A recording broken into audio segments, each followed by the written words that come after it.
gado-gado sebentar ya. Ini enak banget. Ini apa ya ini ya? Karedok ternyata. Kan nggak dimasak, ini coba ya, saya makan dulu. Ini makanan mentah ya? Kecuali kerupuknya ya? Kerupuknya. Kerupuknya nggak mentah. Jadi ini nggak benar-benar mentah sebenarnya. Jadi sekarang ini lagi ada ngetren nih, Dr. Arlin, Dr. Maria, mereka bilang bahwa oh ini ada makanan mentah dan ini sehat untuk masyarakat katanya, untuk kesehatan kita. Dr. Maria. Diet makanan mentah ini ternyata sudah diterapkan sejak tahun 400.000 sebelum Masehi.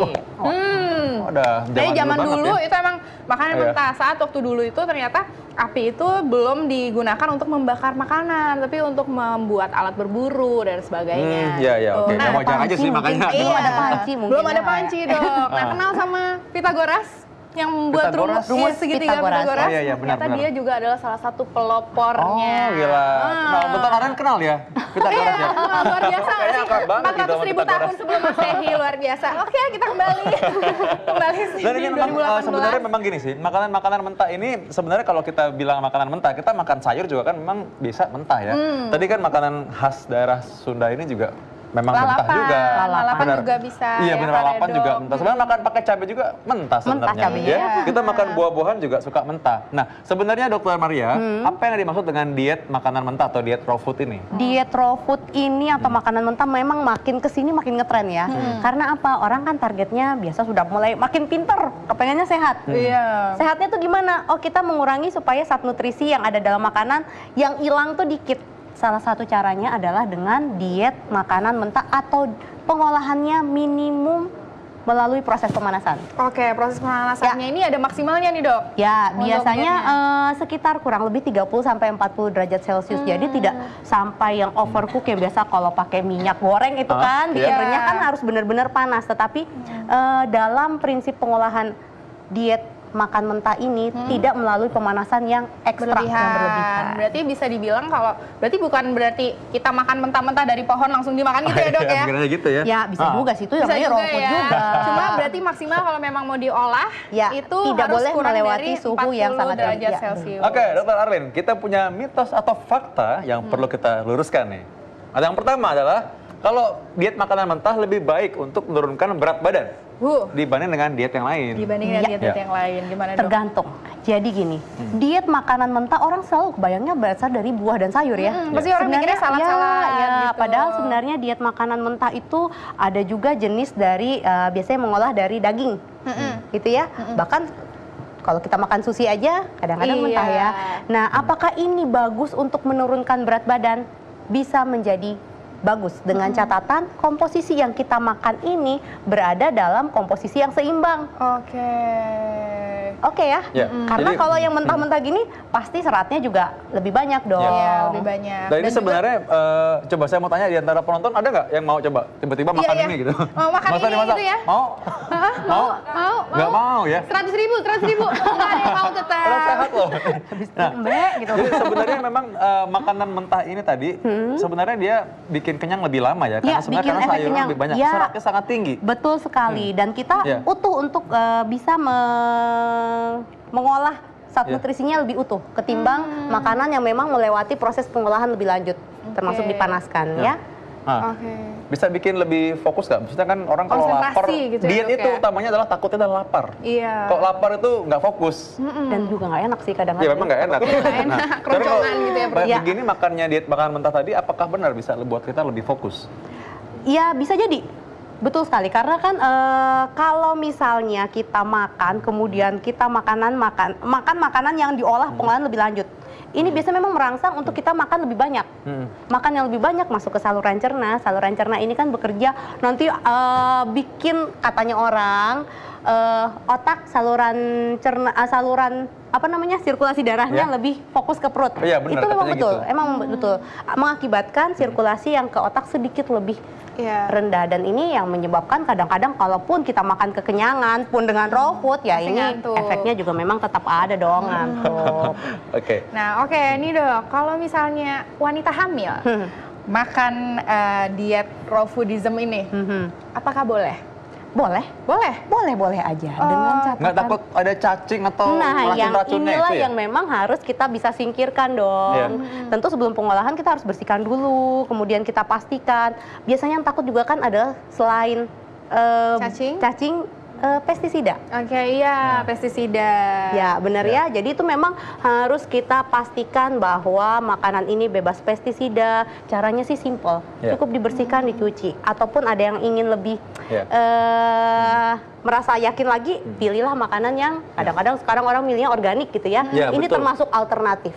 Silahkan aja kalau memang mudah untuk didapat, ya silahkan aja untuk memilih. Berarti harus tetap kembali ke pemilihan makanan harus yang lebih aman ya dok ya, dan juga harus dibersihkan. Ya, betul. Nah, mengenai pemilihan makanan yang Dr. Arlin sudah sebutkan, kita punya contoh-contoh piramida makanan. Coba kita lihat Dr. Maria. Nah, ini ada minyak, tanaman-tanaman, buah dan vitamin, sayuran hijau yang mungkin bisa sebagai alternatif untuk makan. Dr. Maria, makanan mentah ya. Nah, jadi memang bagaimanapun kan tubuh kita butuh energi. Energi yang datang itu biasanya kita kenal makanan pokok. Tadi sudah bahasnya beras nasi. Tetapi bila untuk makanan mentah sebenarnya sumber energi juga bisa kita peroleh dari buah dan sayur. Selain sumber energi, pastinya kita tahu buah sayur itu vitaminnya dapat, mineralnya dapat, seratnya terutama antioksidan tadi tuh yang perempuan takut. Nah, ini dapat. Lalu lagi untuk bisa memenuhi, pasti semua udah tahu dong gizi seimbang. Nggak cuma karbohidrat, nggak cuma protein, nggak cuma lemak. Yang kecil-kecil juga harus. Untuk itu memang kita harus perhatikan nih. Ya, ada kelompok kemudian kita dapat protein dari kacang-kacangan. Balik lagi, raw food kan juga tidak hanya dari nabati, dari tumbuhan, bisa juga dari hewan, tergantung pengolahannya. Dari hewan kita selain dapat energinya, terutama kita dapat sumber proteinnya. Karena targetnya tadi adalah semuanya diet gizi seimbang, dibuat sedemikian rupa supaya kita paham bahwa yang atas nih hati-hati. Pemenuhannya harus minimal aja. Nah, Dr. Maria, beberapa artis teman-teman Dr. Arlin ini dunia dan lokal ya punya kebiasaan dan mereka udah mengembangkan kebiasaan makan makanan yang raw food atau mentah ini. Coba kita lihat tayangan berikut ini sesaat lagi.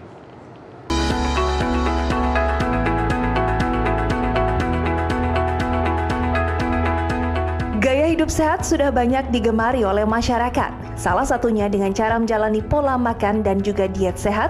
Tujuannya adalah agar terlihat sehat dan juga cantik. I had the craziest dream last night about a girl who was turned into a swan. Seperti yang dilakukan Natalie Portman, pemeran dalam film Black Swan ini gemar sekali mengkonsumsi sayur dan tidak mengkonsumsi produk hewani sejak tahun 2009. Meskipun demikian, Natalie tetap memastikan bahwa asupan mineral yang diterima tubuhnya seimbang dengan mengkonsumsi kacang-kacangan dan juga biji-bijian. Mantan istri Ashton Kutcher, Demi Moore, juga menjalankan diet raw food. Aktris yang berumur 55 tahun ini lebih gemar mengkonsumsi buah dan juga sayur organik. Tidak hanya mendapatkan tubuh yang ideal, Demi juga memiliki kulit yang halus.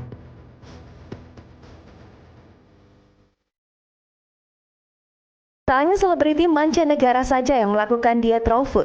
Sophie Navita, penyanyi dan juga presenter bertubuh langsing ini, gemar sekali mengkonsumsi sayur dan juga makanan mentah.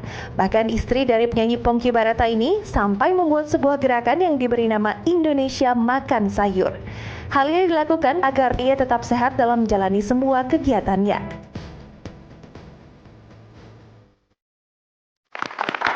Itu tadi teman-teman aku yang doyan banget makan sayur ya kan. Demi Moore atau siapa temennya tadi? Oh, Demi Moore agak jauh ya Pak ya, abadnya luar biasa. Oke, nah ini masih mengenai raw foodism atau diet makanan mentah, sudah ada Chef Puput Carolina di sini. Ini Chef akan mencoba untuk memperlihatkan kita bagaimana cara membuatnya di rumah. Sangat mudah ya, Chef? Ada cara pembuatannya ya? Ada.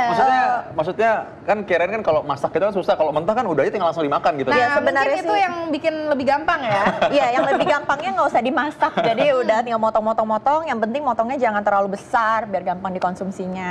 Terus di sini aku ada salad kol dengan tuna.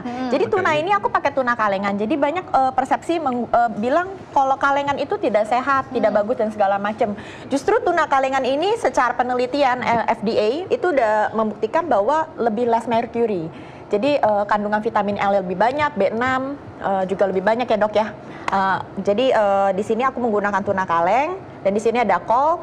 So kolnya ini gampang banget, udah tinggal diiris doang. Kemudian aku ada paprika merah, dan aku ada daun bawang. Jadi ini bahan-bahan yang sangat mudah ditemukan ya. Tinggal dicampur gini aja ya? Campur gini aja, dan yang emang Dokter agak Arlin juga bisa nih kalau begini nih. ini harusnya. gampang banget. Makasih Tolong ajarin, loh Dok. dokter Vito. Iya, jadi terus dressingnya sih yang mungkin agak PR. Jadi ada soy sauce, ada rice vinegar, terus ada minyak wijen. Sebenarnya gampang juga ya, bahannya kan banyak, dan jahe kita Itu ditumbuk chop. atau gimana maksudnya? Nggak usah nih, tinggal dicampurin. Terus jahenya kita cincang halus, kita masukkan, kita tambahkan sedikit lada merah dan juga lada putih untuk perasa. Kemudian gula sedikit aja, jangan banyak-banyak, biar rasanya tidak terlalu tidak terlalu hambar. Nah kemudian kita tuangkan aja begini. Iya. Nah, Oke. Nah, ini mengenai raw foodism ini juga perlu ditekankan ya dok ya, bahwa memang diet ini adalah artinya dalam satu hari itu 75% dari makanan kita itu adalah makanan mentah, maksudnya gitu ya dok. Jadi bukan berarti dalam satu minggu nih dalam satu minggu kita 2 hari makan lalapan, sisanya yang hari selanjutnya itu kita nggak makan lagi, itu berarti bukan termasuk. Kalau yang seperti begini sih biasanya mereka menerapkan setiap hari. Setiap hari bahwa didominasi oleh makanan raw food atau makanan mentah yang diolah sedemikian rupa seperti begini ya.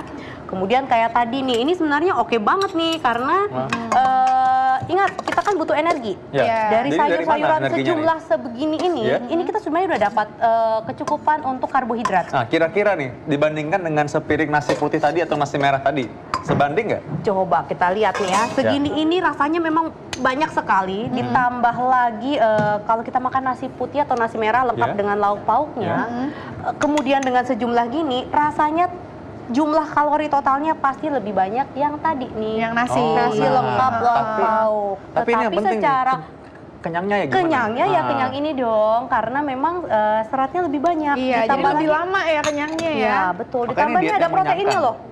Proteinnya dari Proteinnya tuna kita tadi. dapat dari tuna. Tuna. Memang memilihnya kembali lagi kita harus hati-hati nih.